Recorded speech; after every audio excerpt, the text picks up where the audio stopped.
Powai police नाट्याच्या घटनेसंदर्भात एक महत्त्वाचे update समोर आले। मुलांना वाचवण्यासाठी पोलिसांचा गोळीबार होता आणि या गोळीबारात आरोपी ज्याने या मुलांना ओलीस ठेवलं होतं तो रोहित आर्य जखमी झालेला आहे अशी माहिती समोर आली आणि आरोपी रोहित आर्यकडे एअरगन देखील सापडलेली आहे। पोलिसांच्या गोळीबारात हा रोहित आर्य जखमी झाल्याची माहिती समोर आलेली आहे।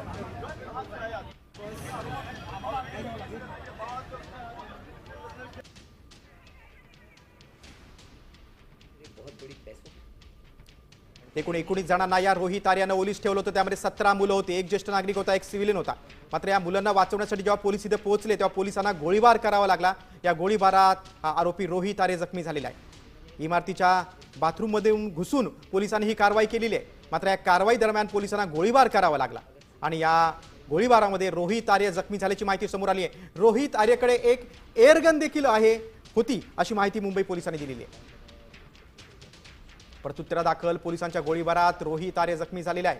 बघा, पवईत मुलांना ओलीस ठेवणाऱ्या रोहित आर्यबाबत ही मोठी माहिती समोर आलेली आहे। कारवाई दरम्यान रोहित आर्यने पोलिसांवर गोळीबार केला होता अशी देखील माहिती समोर आलेली आहे आणि पोलिसांच्या गोळीबारात आरोपी रोहित आर्य जखमी झालाय। आपण थेट जाऊया पवईमध्ये, आमचे प्रतिनिधी मयूर राणे आपल्या सोबत आहेत। मयूर, आरोपी रोहित आर्य जखमी झालेला आहे, नक्की या कारवाईमध्ये काय काय घडलं, काय तुमच्यापर्यंत माहिती आली आहे?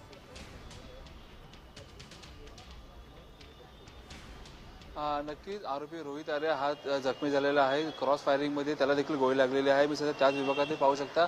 याच ठिकाणावरून आहे मुंबई पोलीसचे काही अधिकारी असतील, ते कर्मचारी असतील, ते वरती गेले होते। मात्र त्याकडे पाहता त्याकडे एअरगन होते। एअरगन मध्ये देखील त्यांनी पोलिसांकडे फायरिंग केली।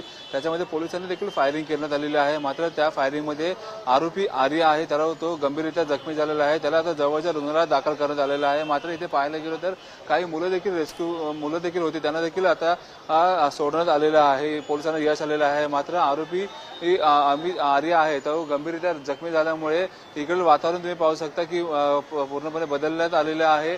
पोलिसांकडून सांगण्यात आलेलं आहे की आरोपी सध्या हॉस्पिटलमध्ये दाखल करण्यात आलेले आहे। तो गंभीररित्या जखमी झालेला आहे।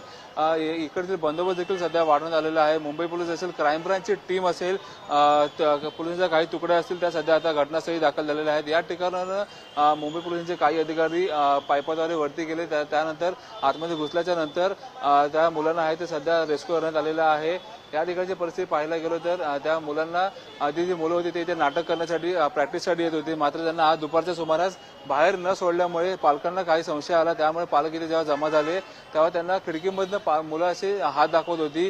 त्यानंतर असं कळलं की तो जो आरोपी आहे त्याच्या काही मागण्या होत्या, त्याचे काही पैसे काही कुठे बुडालेले होते। ते पैशाच्या अभावी त्याने हा जो पूर्ण आहे ते पैसा अभावी त्याने सगळं इथे कट रचलेला होता। मात्र आता या ठिकाणी पोलिसांच्या आणि क्राईम ब्रांचच्या टीम आहे ते सध्या दाखल झालेल्या आहेत। ते पाहू शकता या ठिकाणी इकडे